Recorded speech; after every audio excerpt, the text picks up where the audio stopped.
Hi అండి. ఎక్కువ హడావిడి లేకుండా సింపుల్గా అయిపోయే చికెన్ కర్రీ చూపించాలనుకుంటున్నాను. మనం ఎప్పుడైనా అర్జెంటుగా చేసుకోవాలనుకుంటే ఇలా చేసుకోండి, చాలా సింపుల్గా అయిపోతుంది.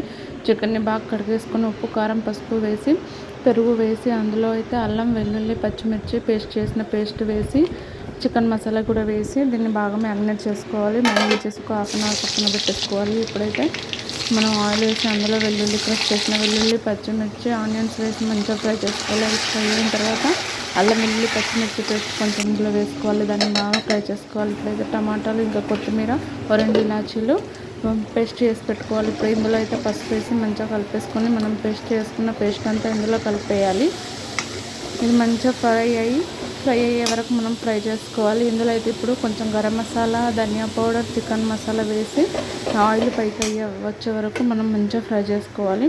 ఈ మసాలా ఎంత ఫ్రై అవుతుందో అంత టేస్టీగా వస్తుంది కర్రీ. గ్రేవీ కూడా చాలా బాగా వస్తుంది. ఇప్పుడు మ్యారినేట్ చేసుకున్న చికెన్ మొత్తం ఇందులో వేసి మంచిగా కలిపేసుకోవాలి. ఇది బాగా కలిసిన తర్వాత వేడి చేసిన వాటర్ పోసి 5-10 మినిట్స్ లో టు మీడియం ఫ్లేమ్లో ఉంచుకుంటే మన చికెన్ కర్రీ రెడీ అయిపోతుందండి. ఇది రోటీలోకి కానీ, చపాతీలోకి కానీ, జొన్న రొట్టెలో అయితే మంచి కాంబినేషన్ అండి. మీకు కనుక నచ్చితే ఖచ్చితంగా లైక్ చేసి సబ్స్క్రైబ్ చేసుకోండి. ఇంకో వీడియోలో కలుసుకుందాం. Bye bye.